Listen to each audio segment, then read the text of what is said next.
What's going on, you guys? Tyler, your Wandering Therapist here. I just wanted to share a few thoughts that have been on my mind over the last couple of weeks. And I wanted to ask you a question to think about. When's the last time that you saw God in the details of your life, even when life doesn't seem so good?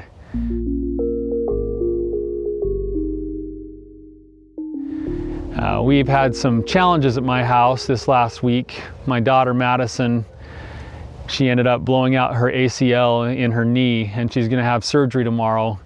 And that surgery comes with a lot of unknowns. It comes with maybe some hopes and dreams of hers that might not be coming to fruition the way that she thought they would.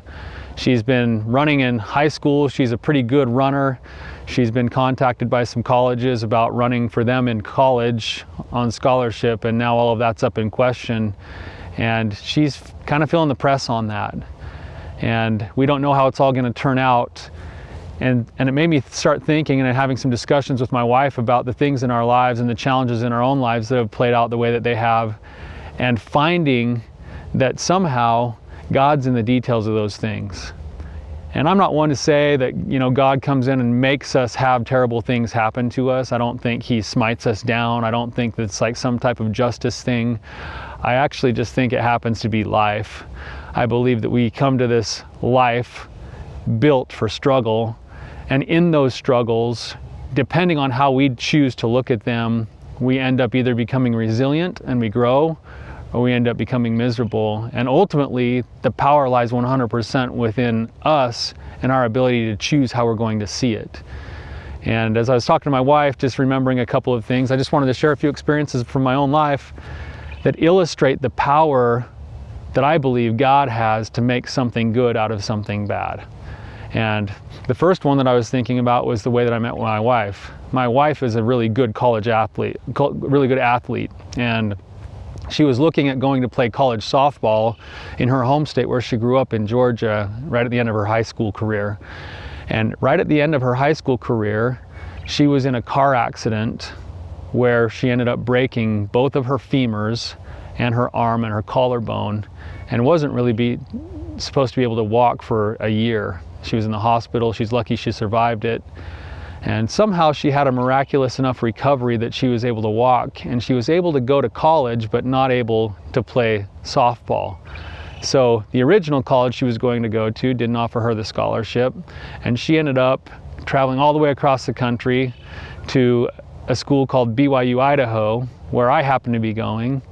And we ended up in a class together called Social Problems, of all things. And she was always a few minutes late coming into class, and so I kind of started to see her, and then I started to walk her home from class, and eventually the rest was history. We ended up together. That doesn't happen without my wife having to go through a personal hell of sorts. She had to give up her dreams of playing college softball.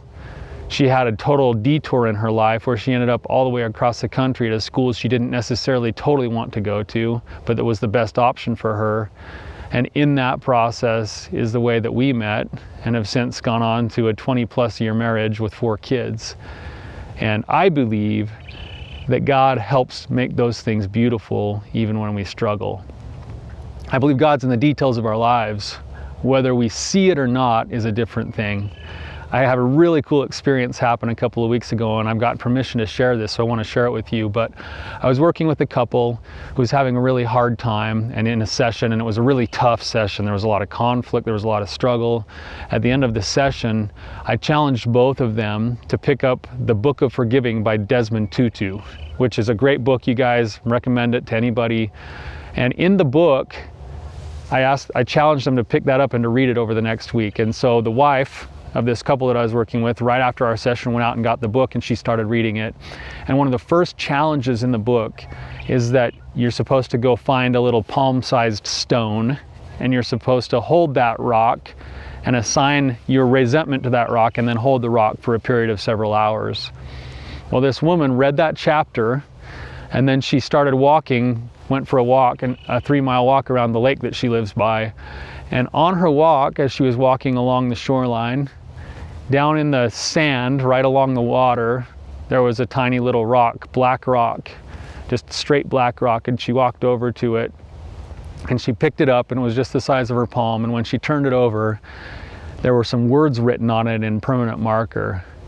that said, "Dear past, thank you for the lessons. Dear future, I'm ready." Now, how is God in the details there? Here's a couple, here's a woman who's struggling for forgiveness. She reads a book that's suggested to her by her therapist, and a couple of hours later, as she's walking around the beach on a lake, she picks up the one rock that happens to have some words on the other side that say those words: "Dear past, thank you for the lessons. Dear future, I'm ready." A message of surrender, a message of letting go, a message of forgiveness. I believe that in her struggles, my client is having someone watch out for her. I believe that something good is going to come as a result of the struggles that she's going through with her husband. And I don't know how it turns out, but that's the cool thing is it doesn't need to turn out a certain way. It's going to turn out the way that it's supposed to. I want to just tell one more story about how I ended up currently in the practice that I'm at and where I do right now. I was working for the drug courts of southeastern Idaho many years ago. Had a really great boss, took really good care of me. He kept telling me that he believed that I should be out on private practice. And at the same time, I had a dream of teaching college, and I believed that I was supposed to teach college up at BYU, Idaho, where I had gone to school. And so we had moved to Idaho. I expected to go get the job there. And I walked into the job interviews. They had 2 positions open, and the director of the program who was interviewing me pulled out a stack of files this big. It's about 2 or 3 feet high, and he said, "Hey Tyler, I just want you to know that these are all the people who have PhDs who are not getting interviews. So I don't know why you would think you'd get an interview." And I walked away in dismay, and I ended up getting a job for the drug courts of southeastern Idaho doing their marriage therapy and feeling like, man, my dream isn't going to come to fruition. I thought I was supposed to teach college, and that's what I really wanted to do for a long, long time. And instead I started doing my treatment for the drug courts, and I started learning, and I started getting better as a therapist, and I started growing. And eventually my boss said, "Tyler, you need to go out on your own. You're good enough to do that, and I'll support you in that." And he kept encouraging me, and my wife was encouraging me to do that, and I was having a hard time doing it. But finally, I decided to start, and I started a practice. I started 2 office locations, one in Idaho where we were living, and one down in Logan, Utah, which was a few hours away. And the practice in Logan, Utah started to grow. The one in Idaho didn't. And I was still working for the drug courts at that time, and I was still connected to the college teaching a couple of adjunct classes. And around the time I started to grow my practice in Logan, the college called me and asked me to apply for another full-time teaching position. And so I did, and I went through the whole process. They interviewed several applicants. I became a finalist. It was down to me and one other person for the job after several interviews and several background checks. And I was just waiting to hear back whether or not I was the one that was going to get the job. And at about that time, I was listening to a church meeting, and one of my church leaders gave a talk about the will of God. And he talked about how sometimes God allows us to do the thing that maybe we don't want to do. And when I heard that talk, I felt something inside of me that said, "Tyler, even though you want to teach college, you need to go build your practice in Logan." And so the next day I went into the college. I walked into the director's office, and as I walked in, he said, "Hey, Tyler, I'm glad you're here. You must have got the news." I said, "No, what's the news?" And he said, "Oh, we just found out this morning that you got the job." And I smiled at him and I said, "The reason I'm here is to tell you that I need to withdraw my name from the job and that I need to go do something else," which is at this time build a practice that has almost no clients down in Logan, Utah. And I went and I made that choice because that's what felt like the right thing to do. And I have not regretted it since.